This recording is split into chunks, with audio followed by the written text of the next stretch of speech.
నమస్తే welcome to ప్రగతి పదం నేను కేవి దాయాది దేశం పాకిస్తాన్ కు మరో గట్టి షాక్ తగిలింది అప్పుల కోసం అరులు చాస్తున్న పాకిస్తాన్ కు మరో భంగపాటు ఎదురైంది ఇంటర్నేషనల్ మానిటరీ ఫండ్ నుంచి 8540 కోట్లు మంజూరు చేసినట్టు చేసి చివర్లో బిగ్ ట్విస్ట్ ఇచ్చారు IMF ప్రతినిధులు దీంతో పాక్ కి షాక్ తగిలింది నిధులు విడుదల చేయాలంటే కొత్తగా 11 నిబంధనలు పాటించాల్సిందేనంటూ IMF ప్రతినిధులు పాక్ కి తేల్చి చెప్పారు దీంతో నిధుల విడుదల డైలమాలో పడింది ఇలాంటి ముఖ్యమైన బ్రేకింగ్ ఇంట్రెస్టింగ్ వీడియోల కోసం మన ప్రగతి పదం యూట్యూబ్ ఛానల్ ని సబ్స్క్రైబ్ చేయండి ఆ తర్వాత లైక్ కొట్టండి మాకు సపోర్ట్ చేయండి ఎప్పటికప్పుడు బ్రేకింగ్ ఇంపార్టెంట్ ఫ్రెష్ న్యూస్ మీకు అందిస్తుంది మన ప్రగతి పదం IMF నుంచి నిధుల కోసం పాకిస్తాన్ చాలా కాలంగా ప్రయత్నాలు చేస్తోంది అయితే పెహల్గాం దాడుల అనంతరం కొన్ని రోజులకే నిధుల విడుదలకు సంబంధించి IMF అనుమతులు ఇవ్వడం చర్చనీయాంశంగా మారింది ఉగ్రవాద దేశంగా పేరుపడి ఉగ్రవాదులకు సాయం అందిస్తున్న పాకిస్తాన్ కు IMF నిధులు ఇచ్చి సాయం చేయడం సరికాదంటూ భారత్ కూడా తెలిపింది ఆ సంస్థ ఇచ్చే నిధుల్ని పాకిస్తాన్ ఉగ్రవాదం కోసం ఉపయోగిస్తోందని స్పష్టం చేసింది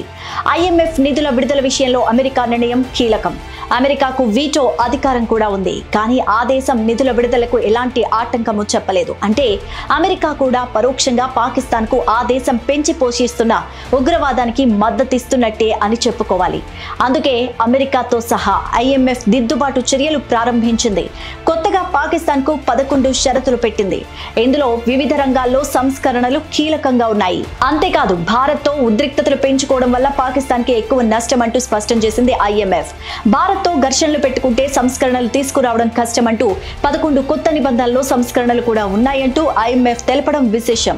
ఇక పాకిస్తాన్ కు గతంలో కూడా నిధుల విడుదల విషయంలో IMF 39 షరతులు విధించింది కొత్తగా విధించిన 11 షరతులతో కలిపి అవి మొత్తం 50కి చేరుకున్నాయి IMF తాజా నివేదిక ప్రకారం పాకిస్తాన్ వచ్చే బడ్జెట్ లో రక్షణ రంగానికి కేటాయింపుల్ని భారీగా పెంచబోతోంది గతంతో పోలిస్తే 12% ఆ పెంపు ఉంటుందని తెలుస్తోంది అంటే పాకిస్తాన్ రక్షణ రంగ బడ్జెట్ 2.414 ట్రిలియన్స్ కు చేరుకుంటుంది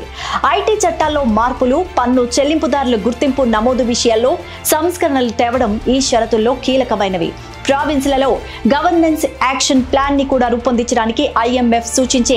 గవర్నెన్స్ డయాగ్నోస్టిక్ అసెస్మెంట్ సిఫార్సులను కూడా పరిగణలోకి తీసుకోవాలి 2028 నుంచి సంస్థాగత ఆర్థిక కేటాయింపుల్లో నియంత్రణ కోసం ప్రణాళికను ప్రభుత్వం సిద్ధం చేయాల్సి ఉంటుంది ఇక ఇంధన రంగంలో 4 కొత్త షరతులు ప్రవేశపెట్టాల్సి ఉంది విద్యుత్ ఛార్జీలను పునర్వ్యవస్థీకరించాలి ఇక పరిశ్రమలను జాతీయ విద్యుత్ గ్రిడ్ కి మార్చుకోవాల్సి ఉంటుంది 2035 నాటికి స్పెషల్ టెక్నాలజీ జోన్స్ పారిశ్రామిక పార్కులు జోన్లకు సంబంధించి అన్ని ప్రోత్సాహకాలను పూర్తిగా నిలిపివేయాలి 5 ఏళ్లలోపు సెకండ్ హ్యాండ్ కార్ల దిగుమతిపై ఉన్న పరిమితుల్ని కూడా ఎత్తివేసేందుకు చర్యలు తీసుకోవాల్సి ఉంటుంది ఈ నిబంధనలు అన్నిటితో పాక్ ఉక్కిరి బిక్కిరి అయిపోతోంది కానీ ఆ దేశానికి ముందు వేరే ప్రత్యామ్నాయాలైతే లేవు అయితే భారత్ తో గొడవలు పడద్దని దానివల్ల సంస్కరణలు అమలు చేయడం వీలు కాదంటూ పాక్ ని IMF హెచ్చరించడం విశేషం ఉగ్రవాదులకు నిధులు సమకూర్చడం కూడా ఇకపై పాక్ కి సాధ్యం కాకపోవచ్చు